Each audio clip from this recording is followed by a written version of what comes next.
വരുന്നു. ദേ വരുന്നു.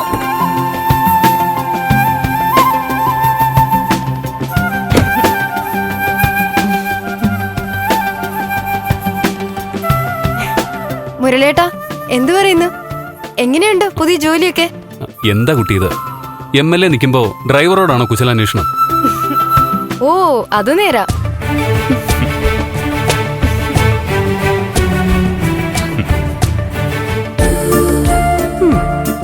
അതുകൊള്ളാലോ. നിങ്ങൾ ചേച്ചി അനിയത്തി തന്നെയാണോ?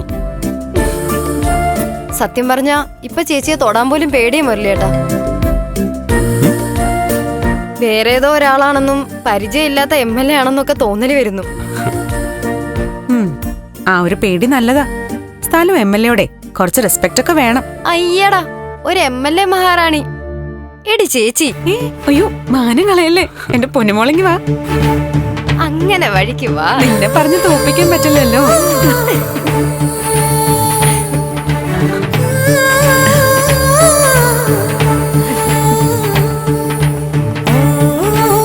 അമ്മേ, മോളെ.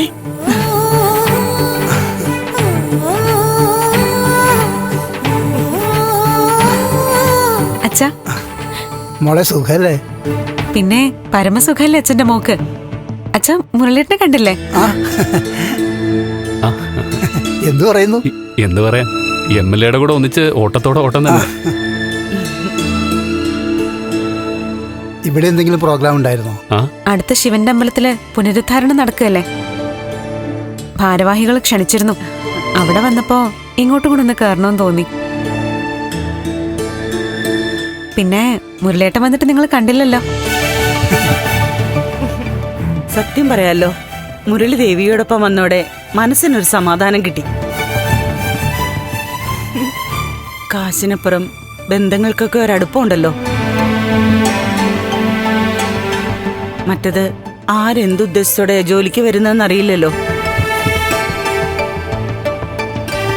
കണ്ണടച്ച് വിശ്വസിക്കുന്നവരായിരിക്കും അവസാനം കഴുത്തിൽ കത്തിവെക്കുന്നത്. ആന്റി, ദേവികയെ സംബന്ധിച്ച് ഇപ്പൊ ആരും സഹായത്തിനും സംരക്ഷണത്തിനും ഒന്നും വേണ്ട.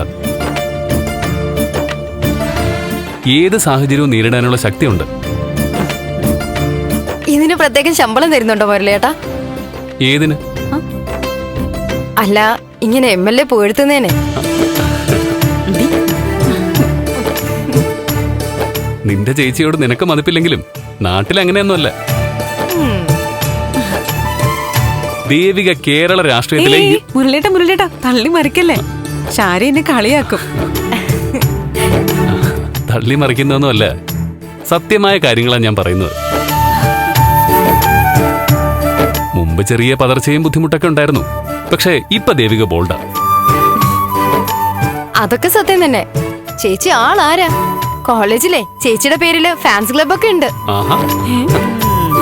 അല്ല, ചേച്ചിയുടെ കാര്യം ഇവിടെ നിൽക്കട്ടെ. അനിയത്തി എന്ത് പറയുന്നു? എന്താ മുരളിയേട്ടാ? അല്ല, കല്യാണക്കാര്യം.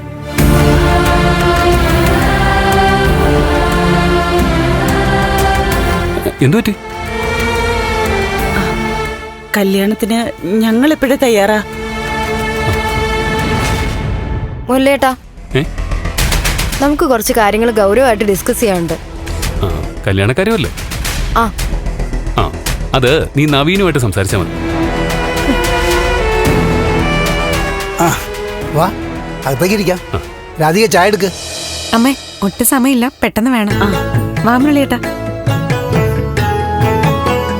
മോനെ, ദേവിക്ക് ഒരു ആപത്തും വരാതെ നോക്കി മോൻ കൂടെ തന്നെ ഉണ്ടാവണം. ദേവിക എന്റെ പെങ്ങളല്ലേ, അതുകൊണ്ട് ദേവികയുടെ കാര്യം എന്നോട് പ്രത്യേകം പറയണോ? വാ.